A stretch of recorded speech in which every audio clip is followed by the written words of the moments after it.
गोपाल सिंह एक रिटायर्ड अध्यापक है। सुबह 10 बजे तक वे एकदम स्वस्थ प्रतीत हो रहे थे। शाम के 7 बजते बजते तेज बुखार के साथ साथ वे सारे लक्षण दिखाई देने लगे जो एक कोरोना पॉजिटिव मरीज के अंदर दिखाई देते हैं।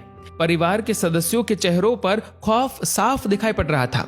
उनकी चारपाई घर के एक पुराने बड़े से बाहरी कमरे में डाल दी गई, जिसमें इनके पालतू कुत्ते मार्शल का बसेरा है।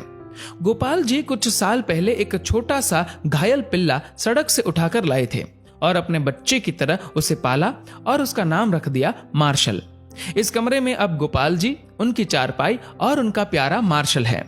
दोनों बेटों बहुओं ने दूरी बना ली और बच्चों को भी पास ना जाने के निर्देश दे दिए गए। सरकार द्वारा जारी किए गए नंबर पर फोन करके सूचना दे दी गई। खबर मोहल्ले भर में फैल चुकी थी, लेकिन मिलने कोई नहीं आया।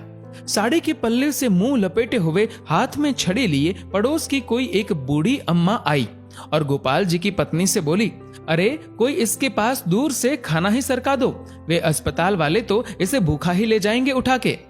अब प्रश्न ये था कि उनको खाना देने के लिए कौन जाए। बहुओं ने खाना अपनी सास को पकड़ा दिया। अब गोपाल जी की पत्नी के हाथ थाली पकड़ते ही कांपने लगे, पैर मानो खूंटे से बांध दिए गए हो। इतना देखकर वह पड़ोसन बोली, अरे तेरा तो पति है, तू भी किन ख्यालों में पड़ी है? मुंह बांध के चली जा और दूर से थाली सरका दे, वो अपने आप उठाकर खा लेगा। सारा वार्तालाप गोपाल जी चुपचाप सुन रहे थे। उनकी आंखें नम थी और कांपते होठों से उन्होंने कहा कि कोई मेरे पास ना आए तो बेहतर है, मुझे भूख भी नहीं है। इसी बीच एम्बुलेंस आ जाती है और गोपाल जी को एम्बुलेंस में बैठने के लिए बोला जाता है। गोपाल जी घर के दरवाजे पर आकर एक बार पलटकर अपने घर की तरफ देखते हैं। पोती पोते पहली मंजिल की खिड़की से मास्क लगाए दादा को निहारते हुए और उन बच्चों के पीछे सर पर पल्लू ओढ़े उनकी दोनों बहुएं दिखाई पड़ती है। घर के दरवाजे से हटकर बरामदे पर दोनों बेटे काफी दूर अपनी मां के साथ खड़े थे। विचारों का तूफान गोपाल जी के अंदर उमड़ रहा था। उनकी पोती ने उनकी तरफ हाथ हिलाते हुए टाटा एवं बाय बाय कहा। एक क्षण को उन्हें लगा कि जैसे जिंदगी ने अलविदा कह दिया हो। गोपाल जी की आंखें लबलबा उठी। उन्होंने झुककर अपने घर की दहलीज को चूमा और एम्बुलेंस में जाकर बैठ गए।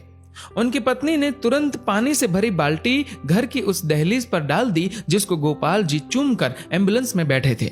इसे तिरस्कार कहो या मजबूरी, लेकिन यह दृश्य देखकर कुत्ता भी रो पड़ा और उसी एम्बुलेंस के पीछे पीछे हो लिया जो गोपाल जी को अस्पताल लेकर जा रही थी। गोपाल जी अस्पताल में 14 दिनों के ऑब्जर्वेशन पीरियड में रहे। दोबारा टेस्ट किया गया तो उनकी रिपोर्ट सामान्य थी। उन्हें पूर्णतः स्वस्थ घोषित करके छुट्टी दे दी गई। जब वह अस्पताल से बाहर निकले तो उनको अस्पताल के गेट पर उनका कुत्ता मार्शल बैठा दिखाई दिया। दोनों एक दूसरे से लिपट गए। एक की आंखों से गंगा तो एक की आंखों से यमुना बहे जा रही थी। जब तक गोपाल जी के बेटों की लंबी गाड़ी उन्हें लेने पहुंचती, तब तक वो अपने कुत्ते को लेकर किसी दूसरी दिशा की ओर निकल चुके थे। उसके बाद वो कभी दिखाई नहीं दिए।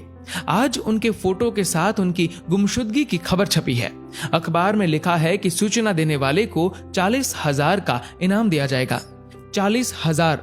हाँ, पढ़कर ध्यान आया कि इतनी ही तो मासिक पेंशन आती थी उनकी, जिसको वो परिवार के ऊपर हंसते हंसते उड़ा दिया करते थे। एक बार आप गोपाल जी की जगह पर स्वयं को रखकर देखो। कल्पना करो कि इस कहानी में गोपाल जी का किरदार आप हो। आपका सारा अहंकार और सब मोह माया खत्म हो जाएगी। हे कोरोना, तू पूरी दुनिया में मौत का तांडव कर रहा है, पर सचमुच में तूने जीवन का सार समझा दिया है।